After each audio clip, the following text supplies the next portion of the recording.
नमस्कार, स्वागत है आपका एबीपी न्यूज में। आपके साथ मैं हूं नेहा पंत। वक्त है बड़ी बहस का, लेकिन चर्चा शुरू करने से पहले आपको सीधे हम दिल्ली की कुछ तस्वीरें दिखा रहे हैं, जहां पर नरेंद्र मोदी और राजनाथ सिंह, बीजेपी अध्यक्ष राजनाथ सिंह और गुजरात के मुख्यमंत्री नरेंद्र मोदी को आप देख रहे हैं। मौका है बीजेपी के प्रवक्ता, बड़े नेताओं को संबोधित करने का। नरेंद्र मोदी यहां उन्हें गुर सिखाएंगे कि किस तरह से टीवी की बहस में और दूसरे कार्यक्रमों में बीजेपी का पक्ष रखना है। और इस वजह से ये बड़े नेता, आप अमित शाह को देख सकते हैं तस्वीरों में, अनंत कुमार मौजूद हैं, बीजेपी के बड़े नेता, छोटे नेता और वो तमाम नेता जो कि टीवी बहस का हिस्सा बनते हैं, प्रवक्ता के पद पर हैं। अमित शाह को आप देख रहे हैं, धर्मेंद्र प्रधान को आप देख रहे हैं, बलबीर पुंज भी अब से थोड़ी देर पहले इन तस्वीरों में दिखाई दिए थे। ये तमाम बड़े नेता मौजूद हैं दिल्ली में। आज चुनाव प्रचार समिति के अध्यक्ष, गुजरात के मुख्यमंत्री नरेंद्र मोदी इन्हें संबोधित करेंगे। ये तस्वीरें दिल्ली से आप देख रहे हैं। और आपको बता दें, नरेंद्र मोदी एक तरफ जहां बीजेपी के प्रवक्ताओं को संबोधित कर रहे हैं, वहीं दूसरी ओर साधु यादव ने जो मुलाकात की है मोदी से और उसके बाद जो वो बागी हो गए हैं, उसको लेकर भी अब चर्चा छिड़ गई है। कांग्रेस नेता साधु यादव ने मोदी से मुलाकात के बाद कांग्रेस के खिलाफ खुलकर मोर्चा खोल दिया है। सोनिया गांधी और राहुल गांधी के लिए उन्होंने जिन शब्दों का इस्तेमाल किया है, उसके बाद उनको कभी भी पार्टी से निकाला जा सकता है। लेकिन साधु के लिए समस्या यह है कि बिहार बीजेपी उनको किसी सूरत में नहीं लेना चाहती है। अब सवाल उठता है कि क्या साधु मोदी के बल पर बीजेपी में एंट्री ले पाएंगे? कांग्रेस में कि तो दलाली करिए ना तो चमचागिरी करिए।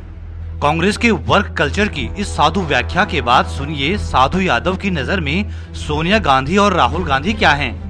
कांग्रेस पार्टी हिटलर की तरह हुकूमत करना चाहती है, देश से कुछ लेना देना नहीं है। हिटलर वाला एटीट्यूड आपको किस में दिखा, सोनिया गांधी में या राहुल गांधी में? बिल्कुल, कांग्रेस पार्टी में हिटलर की है बू आती है।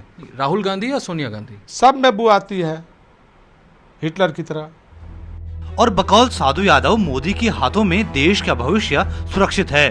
कुल देश के प्रधानमंत्री नरेंद्र भाई मोदी बनेंगे और देश भी पुकार रहा है कि ऐसे इंसान की जरूरत है। और चलते चलते साधु की तरफ से कांग्रेस को जबरदस्त चुनौती। पार्टी आपको निकालने की तैयारी कर रही है, निष्कासित करा जा सकता है आपको पार्टी? हमको पार्टी निकाले ना, हम तो स्वागत करेंगे। पार्टी निकालेगी तो हम कहाँ कह रहे हैं कि मत निकालो। निकालो भाई, हमको जितना जल्दी है निकाल दो। जिला Congress committee Gopalganj show cause करेगी। अगर उनका जवाब एप्रोप्रिएट नहीं रहेगा तो उस पर एक्ट करेगी। साधु यादव के संकेत साफ हैं, कांग्रेस का हाथ छोड़कर कमल के हाथ चुनावी वैतरणी पार करना। लेकिन उनकी इच्छा की आड़े आ रही है बिहार बीजेपी। मुलाकात होना एक औपचारिकता है, एक शिष्टाचार है। कह दिया ना, there is no question of joining BJP. इसलिए बीजेपी में शामिल होने का प्रश्न पैदा नहीं होता है। सुशील कुमार मोदी जो है हमारे भाई हैं, हम उनके बारे में कुछ नहीं बोलेंगे। साधु यादव सुशील मोदी को भाई कहकर सियासी समझदारी दिखा रहे हैं, लेकिन उनका दागदार अतीत बीजेपी में उनकी एंट्री में बाधक बन सकता है। दरअसल लालू यादव के साले साधु यादव की छवि शुरू से ही बाहुबली नेता की रही है। संयोग से फिल्म गंगाजल के खलनायक का नाम भी साधु यादव ही था। खलनायक के इस नाम के विरोध में साधु यादव ने कोर्ट में अर्जी देते हुए दावा किया था कि साधु यादव नाम के विलेन से उनकी छवि खराब हो रही है। आपको बता दें कि साधु यादव के विधायक बनने से पहले ही वर्ष 1999 में पटना के शिल्पी जैन बलात्कार और हत्याकांड में उनका नाम आया था। उस समय साधु ने अपना डीएनए टेस्ट कराने से इनकार कर दिया था। विधायक बनने के बाद साधु यादव 2004 में गोपालगंज से आरजेडी सांसद भी बने। हालांकि बाद में लालू यादव से मतभेद के बाद साधु आरजेडी छोड़कर कांग्रेस पार्टी में शामिल हो गए। 2009 के लोकसभा चुनाव में वो कांग्रेस के टिकट पर चंपारण से चुनाव भी लड़े थे, लेकिन वहां उनको हार मिली। उसी के बाद से साधु यादव बिहार कांग्रेस में हाशिए पर चल रहे थे और अब सीधे मोदी से मिलकर वो बीजेपी में एंट्री की कोशिश कर रहे हैं। सुशील मोदी कह रहे हैं कि किसी कीमत पर आपको भारतीय जनता पार्टी में आने नहीं देंगे। हम भाई किसी का बात नहीं कर रहे हैं, हम तो सिर्फ नरेंद्र भाई मोदी की बात बोल रहे हैं कि देश उनके हाथों में सुरक्षित रहेगा। तो आज तो भारतीय जनता पार्टी मतलब नरेंद्र मोदी, आप सिर्फ नमो कह रहे हैं तो मतलब भारतीय जनता पार्टी कह रहे हैं। अब हमको क्या कहना है नहीं कहना है आप खुद समझ रहे हैं। सवाल यही है कि क्या साधु यादव की बीजेपी में एंट्री होगी? हमारे साथ आज की इस चर्चा में खास मेहमान मौजूद हैं। हमारे साथ यहाँ स्टूडियो में मौजूद हैं वरिष्ठ पत्रकार अरविंद मोहन जी। साथ ही इस चर्चा में बीजेपी से नेता रामेश्वर चौरसिया जी जुड़ गए हैं। हमारे साथ मौजूद हैं जेडीयू से प्रवक्ता और नेता केसी त्यागी साहब। और इस चर्चा में हमारे साथ बिहार कांग्रेस के प्रवक्ता प्रेमचंद मिश्रा जी भी मौजूद हैं। आप सबका स्वागत है। रामेश्वर चौरसिया जी, चर्चा की शुरुआत आपसे करना चाहूंगी। साधु यादव जिस तरह से नमो मंत्र का गुणगान कर रहे हैं और जिस तरह से दिल खोलकर नरेंद्र मोदी भी उनसे मिले हैं, उसके बाद ये सवाल उठ रहा है कि क्या ये पूरी स्थिति उस तरफ जा रही है जहां साधु यादव की बीजेपी में एंट्री संभव है?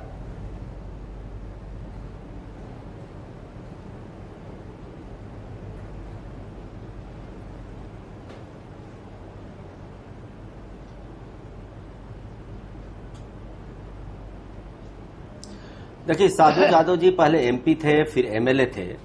उन्होंने खुद कहा कि वहां हम गए थे किसी पार्टी में, शिष्टाचार के तहत चुने हुए मुख्यमंत्री से मिलना, उन्होंने खुद साफ कर दिया है। और साधु यादव जी जो पब्लिक में रहते हैं, तो जो पब्लिक में देखते हैं, पब्लिक जो चाहती हो वो बोले, उसमें मुझे कुछ नहीं कहना है। और जहां तक किसी से मिलने का, तो एक मुख्यमंत्री, किसी एक्स एमपी और एक्स मिनिस्टर, आप ये ध्यान दीजिए, वहां एक्स मिनिस्टर भी एक थे। अगर कोई सही संसदीय परंपरा है, कोई जाएगा तो मिलने से कोई इनकार करेगा नहीं, और गर्मजोशी से ही मिलेगा। तो ये तो एक शिष्टाचार है जिसको साधु यादव जी ने खुद क्लियर कर दिया है। रामेश्वर चौरसिया जी, मतलब आप ये कहना चाहते हैं कि अगर परिस्थिति आगे बनती है तब भी साधु यादव की कोई जगह नहीं है बीजेपी में? जी नेहा जी,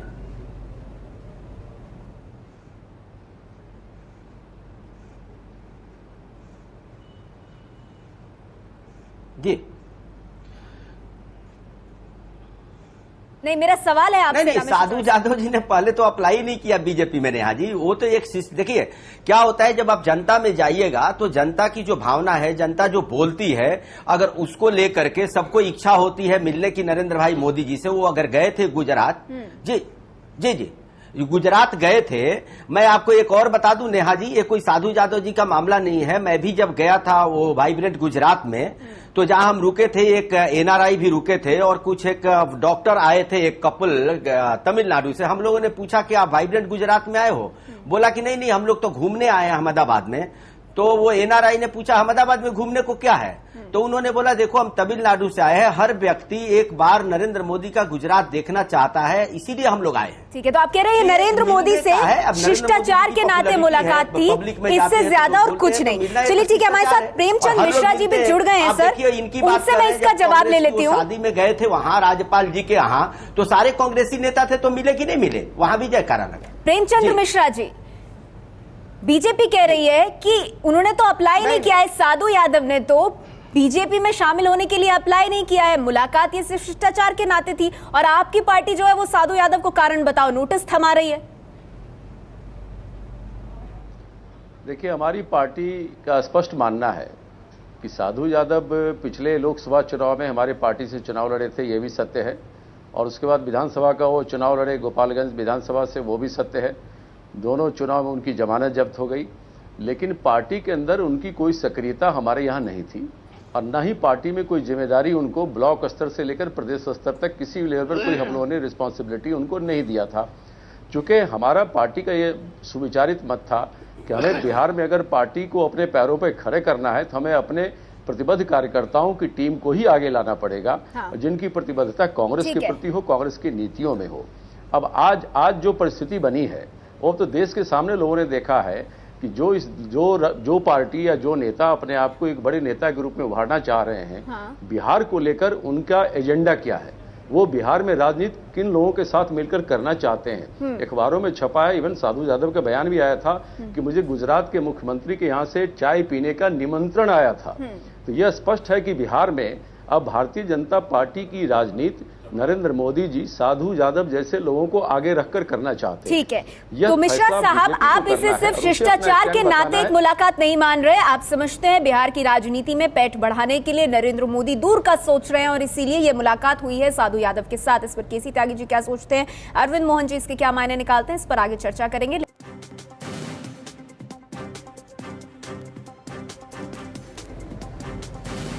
चर्चा जारी है हमारी कि क्या बीजेपी में साधु यादव की एंट्री होगी। जिस तरह से नरेंद्र मोदी का खुलकर साधु यादव ने गुणगान किया है। हमारे साथ सभी मेहमान बने हुए हैं। केसी त्यागी जी, आपसे जानना चाहूंगी इस मुलाकात का क्या मतलब निकाल रहे हैं आप? देखिए, एक तो मैं अपने मित्र सुशील मोदी जी से और भाजपा के वरिष्ठ नेता चौरसिया जी से कहना चाहता हूं कि भाजपा की दुनिया बदल गई है। जैसे 71 के बाद इंदिरा जी कांग्रेस हो गई थी, ऐसे ही अब श्री नरेंद्र मोदी जो है भाजपा हो गए हैं। और इन दोनों हमारे मित्र नेताओं के जो वक्तव्य हैं उसका कोई मतलब नहीं है। जो नरेंद्र मोदी जी चाहेंगे वही बिहार बीजेपी में होगा, वही देश की बीजेपी में होगा, नंबर 1। नंबर 2, ये साधु यादव जी से मिलना नीतीश विरोधी राजनीति का एक हिस्सा है। और बिहार को लेकर के और नीतीश कुमार जी को लेकर के मोदी जी कितने चिंतित हैं, इस बात का अंदाजा इसी से लगाया जा सकता है कि जिस बात को लेकर के सुशील मोदी और पूरी भाजपा 10 साल तक लड़ती रही कि लालू यादव जी साधु यादव जैसे व्यक्तियों से घिरे हुए हैं जिन पर प्रकाश झा जैसे फिल्म अभिनेता ने फिल्म तक बनानी पड़ी। नंबर 3, बिहार जो है वो इस समय मेन फोकस में है। समूचे देश में बिहार की जो भाजपा है, सिर्फ उसने ही ये प्रस्ताव पास किया है कि श्री नरेंद्र मोदी को प्रधानमंत्री पद का उम्मीदवार बनाया जाए। देश की किसी पार्टी ने नहीं किया है। नंबर 4, अब जो श्री नरेंद्र मोदी कहते हैं पार्टी में वही होता है। खाद्य सुरक्षा विधेयक को लेकर के श्री राजनाथ सिंह, श्रीमती सुषमा स्वराज, श्री अरुण जेटली कह चुके हैं कि हम इसको पार्लियामेंट में पास कराएंगे। हाँ। अभी 4 दिन पहले श्री नरेंद्र मोदी ने कह दिया कि नहीं ये पास नहीं होगा, गलत है ये। हाँ। तो अब वही होगा पार्टी में जो श्री नरेंद्र मोदी चाहेंगे। केसी त्यागी जी, आप कह रहे हैं पार्टी में कि जो नरेंद्र मोदी चाहेंगे वही होगा और इस मुलाकात को भी उसी दृष्टि से देखा जाना चाहिए। अरविंद मोहन जी, केसी त्यागी जी कह रहे हैं कि साधु यादव की नरेंद्र मोदी से मुलाकात। मैं आऊंगी त्यागी साहब आपके पास, लेकिन एक दिलचस्प बात आपने कही है, मैं अरविंद मोहन जी से इसका जवाब ले लूं। बिहार राजनीति को बहुत बेहतर तरह से जानते हैं अरविंद मोहन जी, नीतीश विरोधी राजनीति का यह हिस्सा है नरेंद्र मोदी की तरफ से जो मुलाकात हुई है। देखिए, एक तो त्यागी जी के बोलने पे मैं थोड़ी सफाई पहले ये दे दूं कि रामेश्वर चौरसिया जी ने कहीं साधु यादव की एंट्री का विरोध नहीं किया है। और दूसरी बात ये है कि साधु यादव से मिलना और दसई चौधरी से मिलना, मुझे लगता है कि नरेंद्र मोदी की पॉलिटिक्स सुशील मोदी की पॉलिटिक्स से ज़्यादा बड़ी है। अगर उनको अपना बेस फैलाना है तो असली चीज़ ये है कि 25 साल लगभग पिछड़ा राज हो गया, तो नाराज लोगों में अगड़ों की फौज सबसे ज़्यादा है और उनका विरोध बहुत साफ दिख रहा है। वो बीजेपी के साथ आएंगे, नीतीश जी का साथ छोड़ेंगे, अभी वो संशय है। 2 जातियां ऐसी हैं जो इस सरकार से सबसे ज़्यादा नाराज हैं, 216 ग्रुप, उनमें आयरों का सबसे ज़्यादा नंबर और मजबूत नंबर है। और दूसरा पासवानों में, क्योंकि महादलित बना के नीतीश जी ने बाकी सारे दलितों को 2 फांक कर लिया है। तो ये 2 जमात ऐसे हैं जो अभी इस शासन से सबसे ज़्यादा नाराज हैं। तो साधु यादव चाहे जैसे भी हों, उनका पुराना बैकग्राउंड जैसा भी हो, अगर बीजेपी इन 2 जमातों पे पॉलिटिक्स कर रही है और इनके नेताओं को और इनके विक्षुब्ध नेताओं को और इनके ज़्यादा एम्बिशन वाले नेताओं को अपनी ओर लाने की पॉलिटिक्स कर रही है, तो मुझे लगता है कि वो अपना सोशल बेस बढ़ाने और एंटी नीतीश जो भी ताकतें हैं उनको एकजुट करके अपनी पॉलिटिक्स आगे बढ़ाने में बहुत ही दूर की पॉलिटिक्स कर रहे हैं। और इस मायने में नरेंद्र मोदी सुशील मोदी से ज़्यादा बड़े और होशियार दिख रहे हैं, जबकि सुशील जी का सारा लालन पालन और बचपन से सारी पॉलिटिक्स उन्होंने राज्य की है। सुशील जी की पॉलिटिक्स निश्चित रूप से बहुत अच्छी रही है और बहुत ईमानदारी से और बहुत ही सिंसियरिटी से उन्होंने पार्टी को खड़ा किया है। और उनको ये मोह होगा कि साधु यादव जैसे लोग आएंगे तो हमारी छवि खराब होगी, लेकिन अभी छवि की परवाह और वोट की परवाह, इन दोनों के बीच तुलना करनी हो तो नरेंद्र मोदी वोट की परवाह कर रहे हैं और ऐसे ग्रुप्स को टटोल रहे हैं जो नीतीश से नाराज हैं। और उसी संदर्भ में आप कह रहे हैं इस मुलाकात को देखा जाना चाहिए। नीतीश के साथ जो संबंधों में खटास है मोदी के और बीजेपी के, उसको लेकर बिहार राजनीति में विशेष दिलचस्पी नरेंद्र मोदी की, उसी के तहत हुई है मुलाकात। इसके क्या मायने होंगे, किस तरह से ये आगे से देखा जाएगा, इस पर हम आगे बहस करेंगे।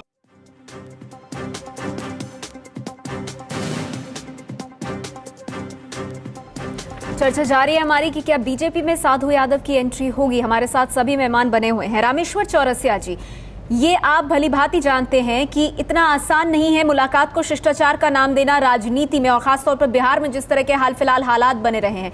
सवाल यह है कि इससे पहले भी जब लालू यादव को चोट लगी थी, उस वक्त जिस तरह से नरेंद्र मोदी ने हालचाल उनका जाना था, फिर तुरंत ट्वीट कर दिया था, अब साधु यादव से उनकी मुलाकात, ये कहीं ना कहीं बिहार में बीजेपी अपनी राजनीति साधने की कोशिश कर रही है, जिसकी ओर इशारा अरविंद मोहन जी भी कर रहे हैं और केसी त्यागी साहब भी।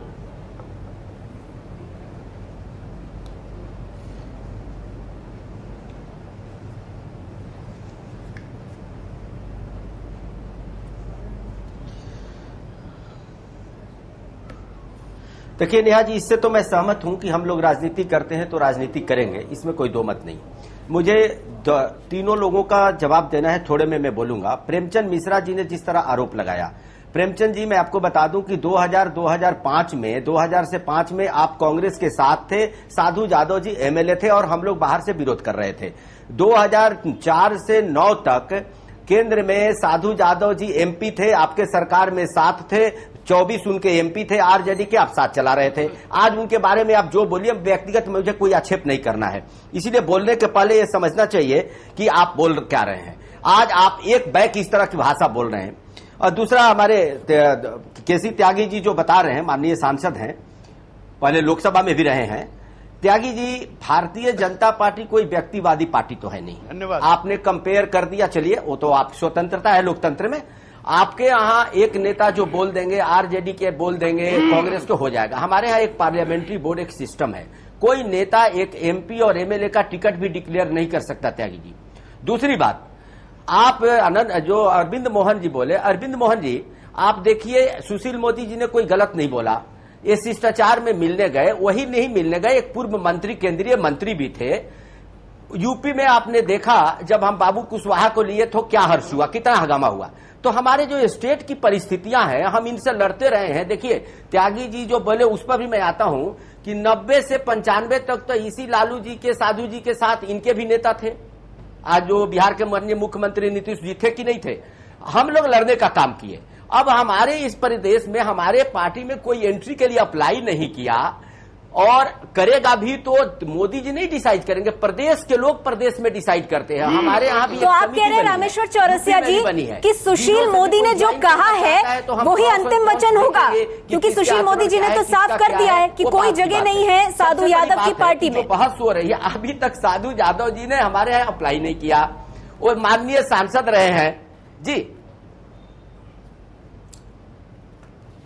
नहीं नेहा जी, सुशील मोदी जी से सुनिए, उस बैठक में मैं भी था। हाँ नेहा जी बता रहा हूं, उस बैठक में मैं भी था, आज गया में थी। मैंने सुशील जी से पूछा, बोले कि नहीं कोई सवाल नहीं, उन्होंने अप्लाई ही नहीं किया है, तो लेने का कहां सवाल है भाई। जब हमारे पास कोई अप्लाई नहीं कर रहा है, अप्लाई करेंगे तो हमारी पार्टी में ये कोई सुशील जी नहीं ले लेंगे, हम नहीं ले लेंगे, पूरी कमेटी है विचार करेगी कि हमारा उसका असर क्या पड़ेगा। हाँ। लेकिन अभी ये सवाल नहीं है, देखिए अभी भी वो कांग्रेस में है। रामेश्वर चौरसिया जी, आपने कई सवाल उठाने, कांग्रेस साफ कर चुकी है कि वो तो किनारा कर लेंगे, कारण बताओ नोटिस के बाद यही अगला कदम होगा। कांग्रेस ने काफी हद तक साफ कर दिया है। लेकिन त्यागी साहब आपकी बात पर प्रतिक्रिया देना चाहते हैं। जी त्यागी साहब, अलग मुद्दा है, लेकिन आप प्रेमचंद जी जो बोल रहे थे, आपके यहाँ से चुनाव, चौरसिया जी, मैं चौरसिया जी आपको ये कहना चाहता हूँ, देखिए जब कर लेंगे कायदे में ये होना चाहिए था, किसी का बड़ाई कर देना कि बिहार के की गारंटी नहीं कि उस पार्टी में आ रहे हैं हमारे यहाँ से। हम मुझको बोलने दीजिए, मुझको बोलने दीजिए। एक बात बीजेपी जानना चाहता हूँ, नेहा जी मैं अपनी बात कहना चाहता हूँ। प्रेमचंद मिश्रा जी मैं आपके पास आऊंगी। सर केसी त्यागी साहब को अपनी बात खत्म कर दीजिए, फिर मैं तुरंत आपके पास आती हूँ। जी त्यागी साहब। नेहा जी, कायदे में साधु यादव जैसे विवादास्पद व्यक्तित्व को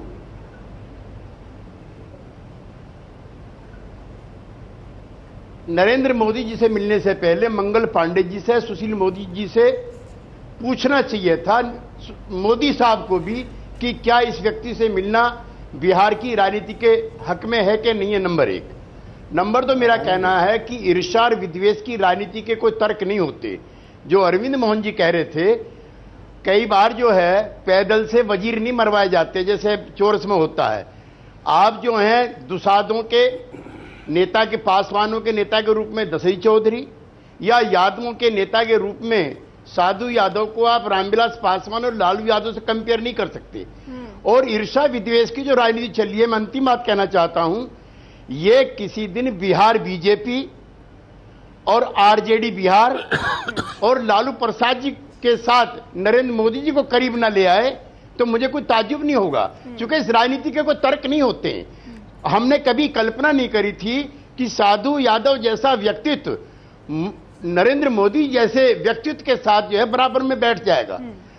बिहार भाजपा पिछले 15 सालों से लगातार संघर्षरत है साधु यादव सरीखे लोगों के खिलाफ। और आज उनसे मुलाकात हो रही है, लेकिन अब नीतीश कुमार के साथ वो संबंध नहीं रहे ना केसी त्यागी साहब, अब बीजेपी के वो संबंध नहीं रहे। और आप जानते हैं कि यादव जो है वो नीतीश कुमार के साथ नहीं है, तो ऐसे में राजनीति तो होगी नहीं। केसी त्यागी साहब, आपने अपनी बात रखी, लेकिन कुछ अहम बातें आपने कही है। मैं प्रेमचंद मिश्रा जी से उनका जवाब ले लेती हूँ, क्योंकि प्रेमचंद मिश्रा जी काफी वक्त से बोलने की कोशिश कर रहे हैं। मिश्रा साहब, आप अपनी बात रखिएगा, लेकिन चर्चा में आपने एक बात कही थी, आपने दिलचस्प बात कही थी। आपने कहा था साधु यादव जैसे नेता से नरेंद्र मोदी की मुलाकात, आज वो नरेंद्र मोदी से मुलाकात कर रहे हैं, उनके गुण गा रहे हैं मिश्रा साहब, लेकिन अब तक तो वो आपकी पार्टी में थे ना। आपने 2009 में उनको चुनाव लड़ाया, वो हार गए, वो बात अलग है, लेकिन जब आपके साथ थे तब कोई परेशानी नहीं थी। आप नरेंद्र मोदी की तारीफ कर रहे हैं तो परेशानी बढ़ गई है। मुझे आज भी परेशानी नहीं है। मेरा स्पष्ट करना है, अगर पार्टी में हमारे लिए साधु यादव की जैसे लोगों की या दशई चौधरी की कोई उपयोगिता होती तो निश्चित तौर पे पिछले 3 सालों में हम उन्हें संगठन में कोई जिम्मेदारी देते। आज तो हमारे पास ये स्थिति हो गई है 2009 में तो प्रेमचंद मिश्रा जी 2009 में तो इसे इस तरह से प्रस्तुत किया जा रहा था कि साधु यादव का कांग्रेस में आना बड़ी बात है, कोई पदाधिकारी नहीं है। आपने उनको पार्लियामेंट्री चुनाव लड़ा दिया, वो बात अलग है कि वो हार गए। आप बात पूरी कीजिए सर, बस मेरी बात का भी जवाब दे दीजिए। मुझे जवाब देने दीजिए। साधु यादव और दशई चौधरी मिलने गए, कोई आपत्ति नहीं, मिले, कोई भी कहीं मिल सकता है, लेकिन उन्होंने जिस तरह से नरेंद्र मोदी को प्रधानमंत्री की बात कहना शुरू किया, प्रधानमंत्री के रूप में सबसे योग्य उम्मीदवार बताया, और उसके बाद जिस तरह से बीजेपी और नरेंद्र मोदी के पक्ष में बोलना शुरू किया है और नरेंद्र मोदी से आशीर्वाद लिया है, यह तो बीजेपी को बताना चाहिए कि जिस साधु यादव को लेकर 10-15 साल तक बिहार में वो लोग प्रचार करते रहे कि अपराधी प्रवृत्ति का आदमी है, ये इसकी छवि ठीक नहीं है, कांग्रेस ने गलत किया है, इसको लेकर कई आरोप हमारे ऊपर लगाए गए इन लोगों ने।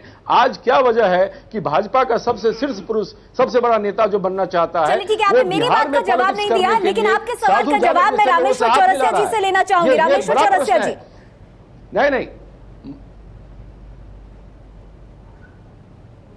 मैं एक छोटी बात बीच में बोलना चाहता हूं।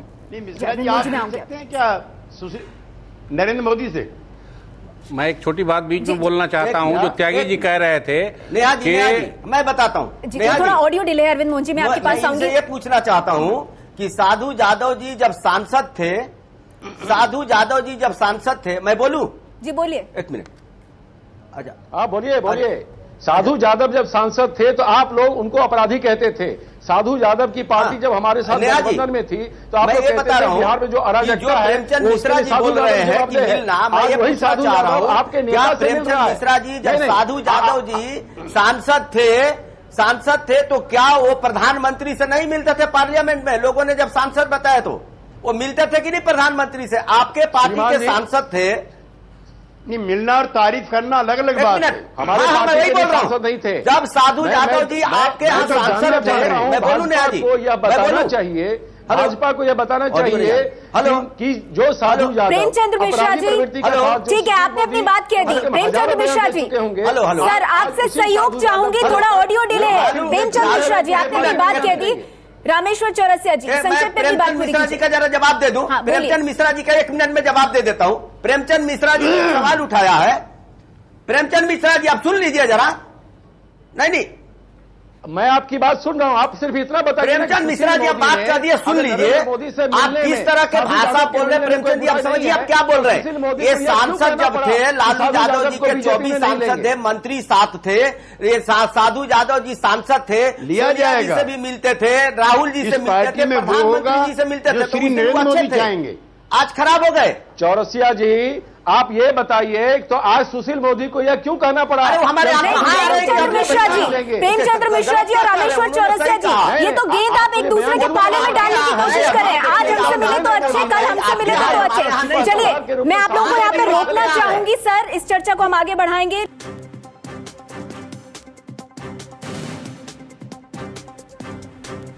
चर्चा जारी है हमारी कि क्या बीजेपी में साधु यादव की एंट्री होगी। चर्चा आगे बढ़ाने से पहले आज के मुद्दे पर इरफान साहब के इस कार्टून पर नजर डाल लेते हैं जो साधु यादव ने मुलाकात की है। साधु यादव राजनाथ सिंह के घर के बाहर कह रहे हैं, कहना सास बहू और साला सीरियल वाले आए हैं।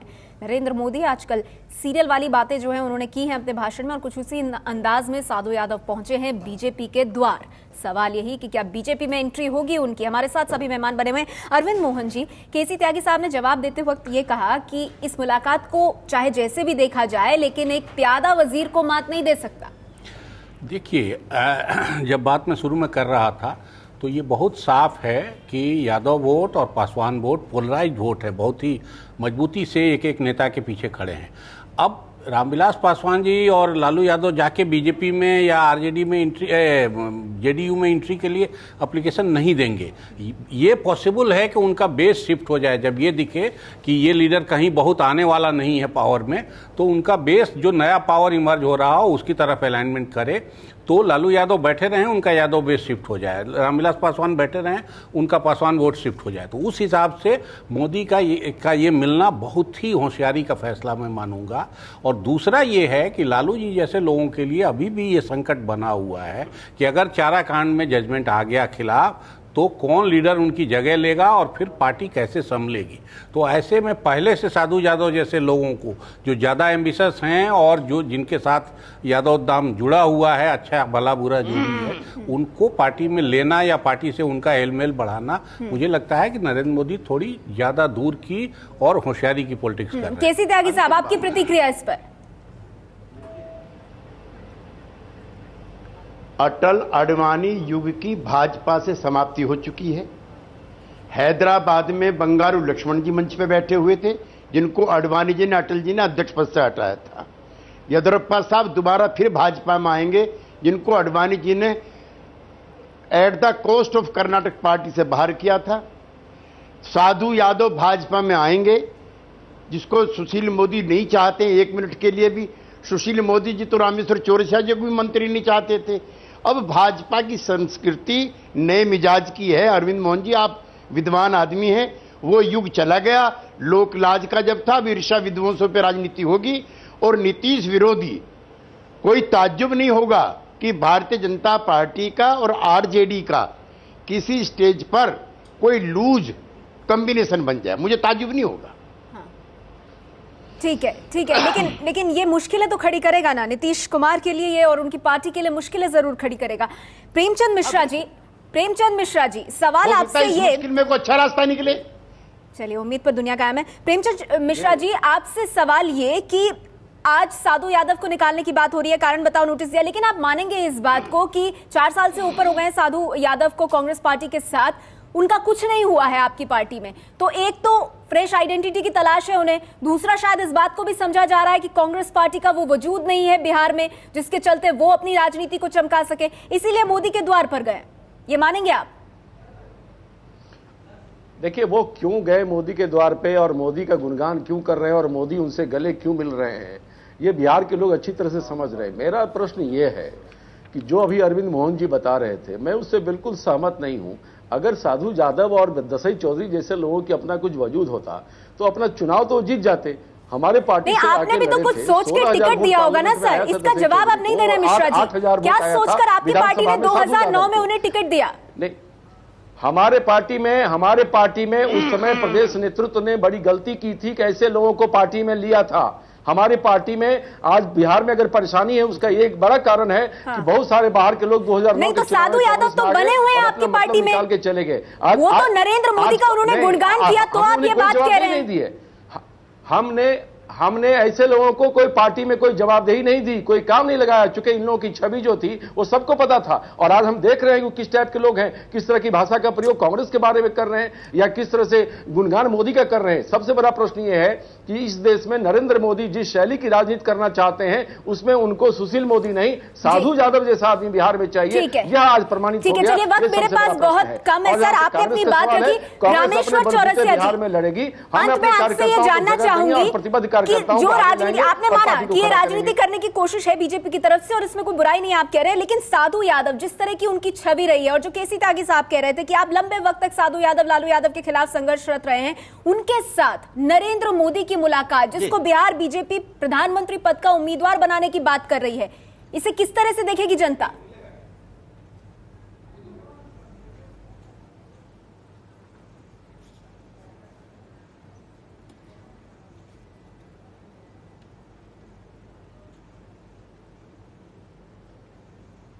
देखिए, जो अरविंद मोहन जी बोल रहे थे, मोहन जी मैं बता दूं, मेरे तो विधानसभा में नेता ही नंद किशोर यादव हैं, हमारे यहाँ संजय पासवान जैसे लोग हैं। अगर ऐसे वोट शिफ्ट होने होता तब तो मेरे पास आ जाएगा ऐसे ही, दूसरे की जरूरत नहीं है। लालू जी के साथ जो यादव वोट था, कांग्रेस के साथ साधु यादव के साथ गया क्या, ये बताइए।